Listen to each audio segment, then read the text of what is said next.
Hello नमस्कार, welcome to Kargil news India में आस्था शर्मा। तो आइए आज की बड़ी खबरों पे नजर डालते हैं। कर्नाटक में बड़ा सियासी बदलाव, सिद्धारमैया ने सीएम पद से इस्तीफा देने का ऐलान किया। डीके शिव कुमार उनके साथ मौजूद रहे। राज्यपाल के लौटते ही इस्तीफा सौंपा जाएगा। भारतीय जनता पार्टी ने एसआईआर पर आए फैसले को कांग्रेस की संवैधानिक हार करार दिया है। बीजेपी ने कहा कि सुप्रीम कोर्ट ऑफ इंडिया के फैसले ने विपक्ष के आरोपों को गलत साबित कर दिया। कम्युनिस्ट पार्टी ऑफ इंडिया कार्यकर्ताओं ने मुख्यमंत्री आवास पर ईडी कार्रवाई के खिलाफ प्रदर्शन किया। प्रदर्शन के दौरान करीब 50 सीपीएम नेताओं और कार्यकर्ताओं को हिरासत में लिया गया, जिन्हें बाद में रिहा कर दिया गया। छत्तीसगढ़ के हसदेव जंगल में नए कोल ब्लॉक को मंजूरी मिल गई है। करीब 1742 हेक्टेयर वन क्षेत्र में चरणबद्ध तरीके से पेड़ों की कटाई और खनन किया जाएगा।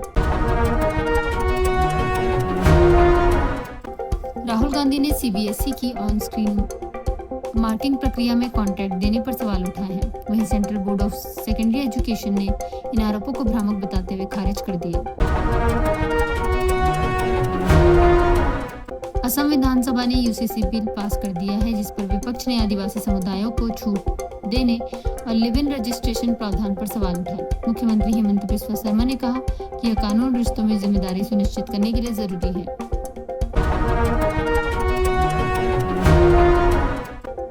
अमित शाह ने अंतर्राष्ट्रीय सीमा से 15 किलोमीटर के भीतर बने सभी अवैध निर्माण हटाने के निर्देश दिए हैं। बीकानेर में हुई हाई लेवल बैठक में भारत पाक सीमा से जुड़े सुरक्षा मुद्दों की समीक्षा की गई।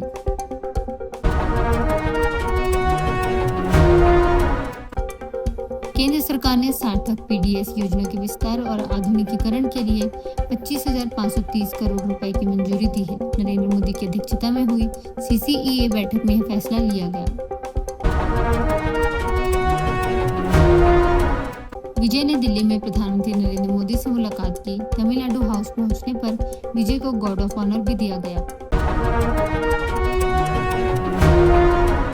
राहुल गांधी की सीबीएसई में छेड़छाड़ वाले आरोपों पर केंद्र सरकार ने पलटवार किया है।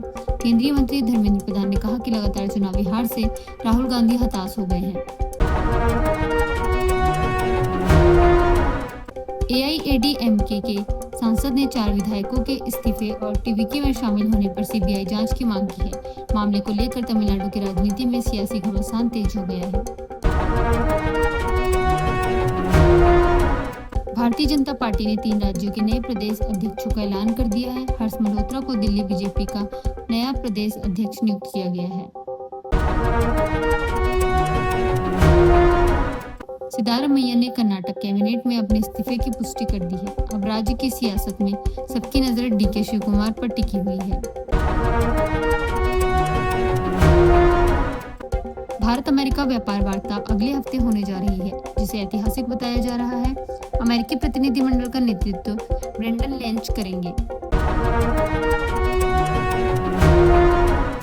केंद्र सरकार ने ईडी में कैडर विस्तार को मंजूरी दे दी है। इस फैसले के बाद प्रवर्तन अधिकारियों और सहायक अधिकारियों के पदों की संख्या में बड़ा इजाफा होगा।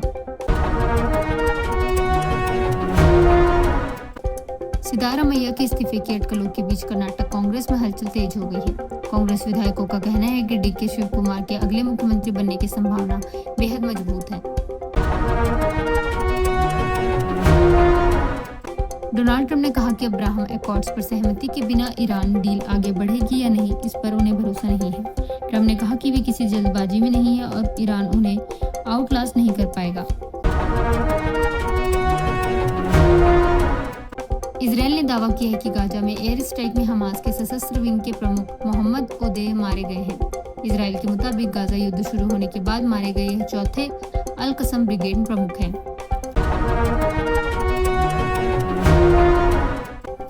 धर्मेंद्र प्रधान ने सीबीएसई ओएसएम विवाद पर पहली बार प्रतिक्रिया देते हुए जिम्मेदारी लेने की बात कही है। उन्होंने कहा कि गड़बड़ी मिलने पर कार्रवाई होगी और राजनीतिक दल छात्रों का तनाव न बढ़ाएं। ईरान इजराइल तनाव के बीच अमेरिका ने ईरान पर एक और सैन्य हमला किया है। डोनाल्ड ट्रंप ने कहा कि ईरान कमजोर स्थिति में बातचीत कर रहा है। सुप्रीम कोर्ट ऑफ इंडिया ने SIR प्रक्रिया को बरकरार रखते हुए इसे कानून के अनुरूप बताया है। अदालत ने कहा कि इलेक्शन कमीशन ऑफ इंडिया का फैसला उसके वैधानिक अधिकार क्षेत्र के भीतर है। काकोली घोष ने TMC सांसद कल्याण बनर्जी पर अभद्र भाषा और महिला विरोधी व्यवहार का आरोप लगाया है। उन्होंने कहा कि पार्टी की कई महिला सांसदों के साथ भी ऐसा व्यवहार हुआ है।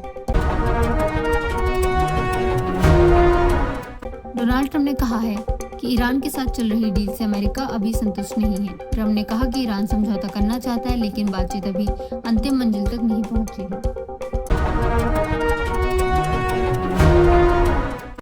SpaceX के स्टारशिप रॉकेट की टेस्ट फ्लाइट के बाद जांच पूरी होने तक उड़ानों पर रोक लगा दी गई है। मिशन के दौरान रॉकेट ने 20 मॉक सैटेलाइट लॉन्च किए और बाद में हिंद महासागर में स्प्लैश डाउन किया।